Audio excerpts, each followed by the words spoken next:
4-cü sınağın izahına 5-ci sualla başlayırıq. Supermart adlı bir supermarket müştərilərə belə bir məktub ünvanlayır. Əziz müştəri, bu həftə sonu hər şey 20% daha ucuz olacaq. Təklif cümə günündən bazar gününədək keçərlidir. Ən yaxınlıqda yerləşən supermarketi ziyarət elə və daha çox qazanc əldə et. A variantında deyir ki, endirim bütün həftə davam edəcək. Xeyr, sadəcə cümə günündən bazar gününə qədər. B variantında deyilir ki, təklif cümə günündən bazar gününə qədər keçərlidir. Doğrudur. C variantında deyir ki, 50%lik bir endirim olacaq. Nə qədər endirim olacağını burada qeyd etmişdi ki, 20% olacaq. Ona görə C variantı səhv. D variantında deyir ki, sadəcə cümə günü olacaq. Xeyr, bazar gününə qədər. E variantında isə deyilir ki, həftə sonları bağlı olur market. Səhvdir. Əksinə həftə sonları endirim olacaq. 6-cı sualda deyilir, əziz şagirdlər, məktəb kitabxanası növbəti bazar ertəsi bağlı olacaqdır təmizliklə əlaqədar. Zəhmət olmasa kitablarınızı cümə günündən əvvəl gətirin. Əgər sizin həftə sonu ərzində də kitaba ehtiyacınız varsa, bizim onlayn kitabxana web saytımızı ziyarət edin. Normal xidmətlər Tuesday, çərşənbə axşamından etibarən davam edəcəkdir. Yəni kitabxana açılacaq bu mənada. A variantında deyilir ki, kitabxana bazar ertəsi açılacaq. Səhv. Tuesday, çərşənbə axşamı açılacaq. Ona görə A variantı səhv. B variantında deyir ki, onlayn xidmət yoxdur. Əksinə var idi. B variantı səhv. C variantında deyir, bütün həftə boyunca bağlı olacaqdır. Xeyr, sadəcə növbəti bazar ertəsi bağlı olacaqdır. Ona görə C də səhv. D variantında deyir ki, şagirdlər cümə günündən əvvəl kitabları qaytarmalıdır. Tamamilə doğrudur. Və E variantında deyilir ki, sən çərşənbə axşamından etibarən kitab ala bilməzsən. Səhvdir. Əksinə çərşənbə axşamından etibarən kitabxana açılacaq. 7-ci sual, Yaşıl Vadi yay kampı, yay düşərgəsi. Bizə deyir, iyul ayının 1-dən iyul ayının 20-sinə qədər əyləncəli, həyəcanlı aktivitelər üçün qoşul. Sən deyir, üzməkdən, dağa dırmaşmaqdan, incəsənət atölyələrindən, emalatxanalarından həzz ala bilərsən. Kamp 10-15 yaşlı uşaqlar üçün açıqdır. İyulun 15-dən əvvəl qeydiyyatdan onlayn şəkildə keçin. A variantında deyir ki, 18 yaşdan yuxarılar üçündür. Xeyr, A variantı səhv. 10-15 yaşlı uşaqlar üçündür. B variantı iyulun 20-si qeydiyyat bitir. Xeyr, burada yazılmışdı ki, iyunun 15-dən əvvəl qeydiyyatdan keçin. Ona görə B variantı səhv. C variantında deyir ki, şagirdlər, uşaqlar deyir, bu düşərgədə incəsənətlə məşğul ola bilər, idmanla məşğul ola bilər. Tamamilə doğrudur. İdman növləri düzgüçülük və dağa dırmaşma, incəsənət isə təbii ki, atölyelər, emalatxanalar mövcud olacaqdır. D variantında deyir ki, iyunun 15-i bitəcəkdir kamp. Xeyr, iyulun 20-si bitəcəkdir. Ona görə D variantı səhv. E variantında deyir, bütün yaş qrupları üçün açıqdır. Xeyr, sadəcə 10-15 yaşlı uşaqlar üçün açıqdır. Böyük mətnimizə baxırıq. Deyir, böyük pandalar əsasən Çində yaşayır. Onlar deyir, yeganə, çox belə yeganə olan, bənzərsiz olan heyvandılar. Pandalar deyir, digər növ aylardan fərqlənirlər. Çünki onlar əksərən bambu yeyirlər. Panda qara və ağ rəngdə olur və onun yumru sifəti olur. Yumru sifətində isə təbii ki, qara rəngdə olan ləkələr olur onun gözlərinin ətrafında. Onun qalın xəzi, xəz və yaxud da heyvanların tükü bu mənada deyilir. Onun qalın xəzi onu dağlarda isti saxlayır. Pandalar olduqca böyükdülər. Yetişkin bir panda 100 kilodan daha çox olur. Pandalar günlərinin əksər saatlarını, əksər vaxtını bambuq yeməklə keçirirlər. Onlar 12 kiloya da bambu yeyə bilir bir gün ərzində. Onlar adətən oturaraq yeyirlər, öz güclü pəncələrindən istifadə edirlər ki, bambuları tutsunlar. Pandalar deyir, çox da sürətli heyvanlar deyirlər, amma onlar yaxşı dırmaşanlardılar, yəni yaxşı dırmaşa bilirlər. Onlar bəzən ağaclarda istirahət edirlər, yorğun olanda. Təəssüf ki, pandaların sayı azalır. Decrease azalmaq deməkdir. Çünki meşələr getdikcə balacalanır. Çin hökuməti və bir çox təşkilatlar onları qorumağa çalışırlar. Bu gün pandalar Çinin milli xəzinəsi hesab olunur. Sən hətta bu pandaları Çin qəpiklərinin üstündə və yaxud da stamp markalarının üstündə, hansı bu məktublara yapışdırılan markalar, türklər buna pul deyir, onun üstündə görə bilərsən. Mətn nə haqqındaydı? A variantına yazılıb ki, ayların müxtəlif növləri, xeyr, sadəcə bir növündən pandadan bəhs olunurdu. B variantı pandanın həyat tərzindən və onun vacibliyindən, əhəmiyyətindən bəlcamımız B variantı olacaq. C variantında isə deyir ki, Çin dağlarında yaşayan heyvanlar, sadəcə bir heyvandan danışılırdı, o da panda idi. D variantında isə ayların dırmaşma bacarıqlarının sürətindən deyildi.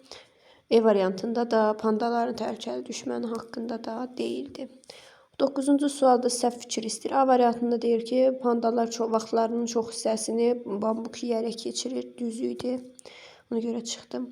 B variantı deyir, pandaların çəkisi 100 kilodan çox olur, bu da düz idi, çıxdım. C variantında deyir ki, çox sürətli qaçıcılardılar, qaça bilirlər, xeyr, sürətli deyirlər, ona görə cavabımız C-dir. D variantında isə deyir ki, milli xəzinə kimi görünür, düzdür. E variantında isə deyir ki, ağaclara dırmaşa bilirlər, bəzən bəli dırmaşa bilirlər. 10-cu sualda suala cavab vermək istənilir. Deyir ki, pandalar niyə o digər aylardan fərqlənirlər? Onlar əksərən bambu yeyir. Bəli, cavabımız A variantı olacaq. B variantında deyir ki, insanlar üçün təhlükəlidir, verilməmişdir mətnimizdə. Sürətli qaça bilir, verilməyib. Səhrada yaşayır, verilməyib. Digər aylardan daha balacadır, verilməyib. Əksinə, digər aylardan daha böyük, hətta 100 kilodan çox olur çəkisi. 11-ci suala baxırıq. Demək, pandalar bəzən ağaclarda istirahət edirlər, çünki onlar yorulurlar. Və cavabımız A variantı olacaq. Ağaca dırmaşdıqdan sonra yorulurlar. B variantı deyir, yemək axtarırlar, verilməyib. C variantı insanlardan qaçmağa ehtiyacları var, verilməyib. Tükləri çox qalındır. Tüklərinin qalın olmalarının onların ağacda istirahət etməsinə heç bir aidiyyəti yoxdur. E variantında düşmənlərdən qorxulur. Ümumiyyətlə, mətndə düşmənlər haqqında məlumat verilməmişdir. 13-cü sualda mətndə əsasən düzgün fikirlər istəyir. Pandalar ağ və qara rəngdə olan heyvanlardır, bir düz. 2-də pandalar sadəcə səhralarda yaşayır, xeyr, dağlarda yaşayır, 2 səhv. 3-də Çin hökuməti pandaları qoruyur, düz. 4-də panda 10 kilodan çox bambu yeyə bilir bir gündə. Bəli, 10 kilodan çox, hətta 12 kiloya qədər yeyə bilir demək. 4-də düz. Və 5-ci çox sürətli heyvandılar, xeyr, sürətli deyildilər. 13-cü sualımız qrammatika sualı, derivative noun, yəni düzəltmə isimlər istəyir.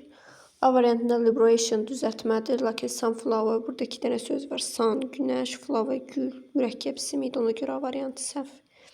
B variantı loyalty, sadiqlik düzəltmədir. Student da study'dən düzəlmişdir, düzdür. C variantında spaceship sözü 2 sözdən ibarətdir. Space, kosmos, ship isə gəmi, yəni mürəkkəb isimdir, 7. D variantında seaside, dəniz kənar, yenə buradakı söz var, ona görə səhv. Mürəkkəbdir, yəni düzəltmə deyil. E variantında isə monument sözü sadə sözdür. Bunlara aid idi. Monument, moment, daha sonra nə deyə bilərik? Instrument və s. Sadə sözlər idi. 14-cü sualda sifətin dərəcəsidir. Baxın, üstünlük dərəcəli sifətin qarşısında və Englandda ölkə adı da heç nə qoymayacaq. Təbii ki, boşluq. Z artiklı ilə boşluq. Hansı variant? D variantı. 15-ci sualda yesterday hansı zamanda? Keçmiş zaman. Keçmiş zamanda da was istifadə edirik. Cavabımız C. 16-cı sualda verilmiş cümləni məlçun növə çeviririk. Əvvəlcə tamamlığımızı cümlənin əvvəlinə gətiririk. Yəni milk cümlənin əvvəlinə gələcək. Ona görə D və E variantları çıxdı. Çünki mübtədən olduğu kimi saxlamışdı. Milk cümlənin əvvəlinə gəldikdən sonra zamana fikir verirəm ki, drinks indiki sadə zamandadır. İndiki sadə zamanı to be-si də əmizardır. Baxıram ki, A variantında izdən sonra been yazılıb, səhv. Baxın, been sözünü biz keçən sınavımızda da qeyd etmişdim. Has been, have been və had been-də görürük. Bu to be'lərdən sonra bin qoyulmur. Ona görə A variantı səhv. B variantında was yazıb. Biz dedik əmizar yazmalıyıq. Çünki bu nədir? İndiki zamanda da. Ona görə B variantı səhv. Cavabımız qalır D variantı. 17-ci sual modal feillərlə bağlıdır. A variantında was able to olmalıydı. To'su yox. Ona görə A səhv. C variantında will be able to olmalıydı. B'si yoxdur. Ona görə C səhv. D variantında I am not able to olmalıdır. Aydın məsələdir ki, yenə D variantı səhv.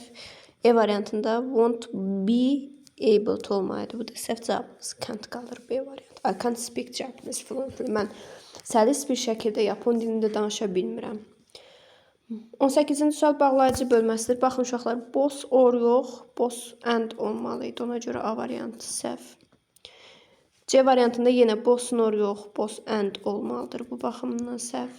D variantında neither nor olmalıdır. Ona görə D səhv. E variantında either or olmalıdır. E variantı da buna görə səhv. Cavabımız B qalır. Həqiqətən də neither nor olur. Sarah speaks neither English nor German. Sarah nə ingilis dilində, nə də alman dilində danışa bilir.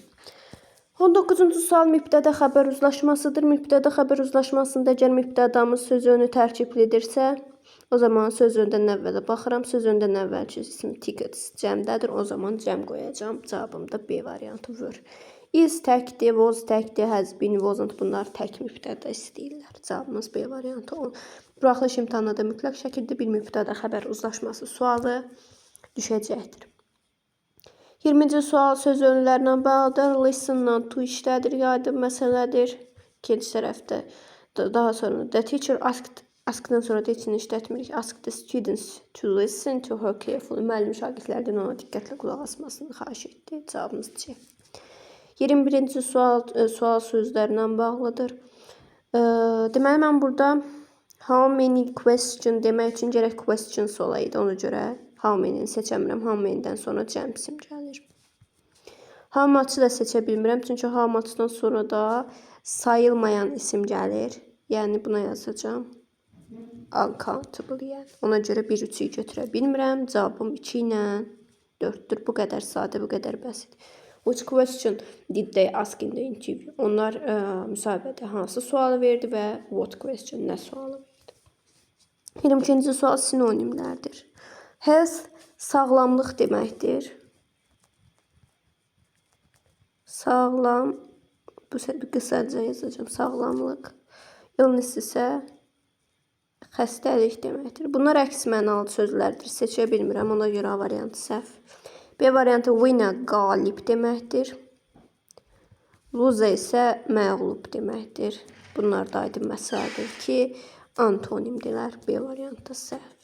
Offer da, proposal da hər ikisi təklif deməkdir. Hətta request sözünü də bura biz əlavə edə bilərik. Cavabımız C variantıdır. Pleasure, has the, justice, ədalət, əlaqəsi sözlər. Cause, səbəbdir. Result isə nəticə. Bunlar da bir növ antonim götürülə bilər.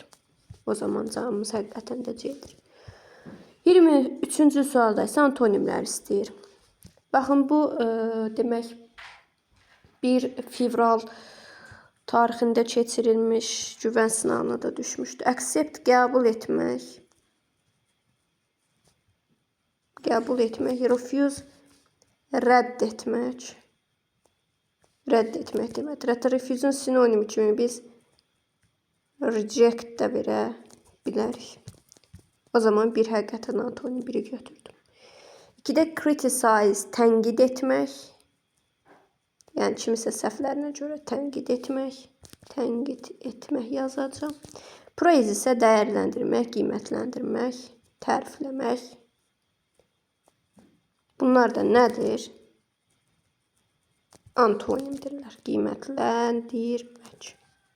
Eləmi. İçini də seçdim antonim. 3-də protect, defend, hər ikisi müdafiə etmək deməkdir. Yəni, bunlar nədir? Sinonimdir. Bu sözləri dəftərinizdə qeyd edib öyrənin. Çünki mütləq şəkildə buraxılış imtahanına bir sinonim, bir antonim sualı düşür. 3-ü seçə bilmirəm və 4-də phobit, qadağan etmək, remember, xatırlamaq, əlaqəsiz sözlər. Cavabımız təbii ki 1-lə 2 olacaq. 24-cü sual definition, sözlərin mənasını müəyyənləşdirmə. Handmade 8-ci sinif sözüdür. Evdə hazırlanmış deməkdir. Yəni əldə hazırlanmış, evdə hazırlanmış deməkdir. Yəni made by a person using just hands or tools, not machine. Maşından istifadə etmədən sadəcə əllərlə və yaxud da alətlərlə insan tərəfindən hazırlanmış. 1A. Unusual, qeyri-adi deməkdir. Yəni different from others of the same type. Eyni növün digərlərindən fərqi. Different. Unusual. Empty isə boşdur. With no people or things inside. İçində insan yoxdur, əşya yoxdur. Bu da empty. A, C, B olacaq. Yəni B variantı. 25-də isə bizdən səhv definitionlar istəyir. Yəni bir sözün mənası səhvən verilmişdir. Aha, baxın, burada mən baxan kimi 2-ni gördüm. Kitten pişik balası deməkdir. Yəni burada isə deyir ki, çox gənc olan bir it, yəni it balası deyil. Kitten, cat olmalıydı. Demək 2 səhv verilib. Daha sonra hetero isə nə deməkdir? İnsanların saç ustası, salonçu, belə deyək də, salonçu, yəni saç ustası da, saç işinə baxan adam. Burada isə yazıb a person who advise people about law. İnsanlara qanun haqqında məsləhət verən. Bu lawyer olacaq da, məsələn, hüquqşünas. Demək, 4 də səhv verilib. Sonra 5-cidə yazılıb prison, a person who is arrested for a crime. Cinayətdən ötürü tutulmuş bir adam, cinayətə görə həbs olunmuş bir adam. Bu təbii ki, bəli, prison olacaq, məhbus. 5-i düz veribdilər. 3-də refugee, someone who has to leave their country because of war, natural disaster. Refugee qaçqın deməkdir. Deyir bir insan müharibəyə görə, təbii fəlakətə görə öz ölkəsini tərk etməli olur. Bəli, burada düzgün verib, seçə bilmirəm. Wizard isə sehirbaz deməkdir. A man with magic powers. Bəli, sehirli gücləri olan insan, bəli, sehirbazdır. Cavabımız elə burada 2 və 4 olacaqdır. 26-cı sual isə nədir? Hekayədir. Uşaqlar qışdır, qar adamı düzəldirlər. Yaxşı olardı ki, bu dəfə hekayələrinizi özünüz atasınız və mən tək-tək onları yoxlayam.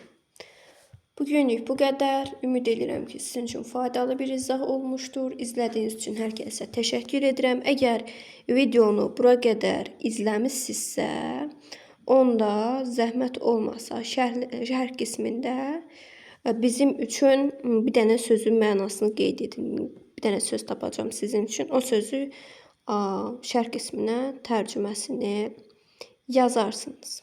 Baxım görüm hansı sözü deyim sizə ki, onu yazın. Bəli, baxaq. Coin sözünü yazarsınız şərh qisminə və onun mənasını da bildirərsiniz. Coin sözünün mənasını şərh qismində göstərərsiniz. Sağ olun.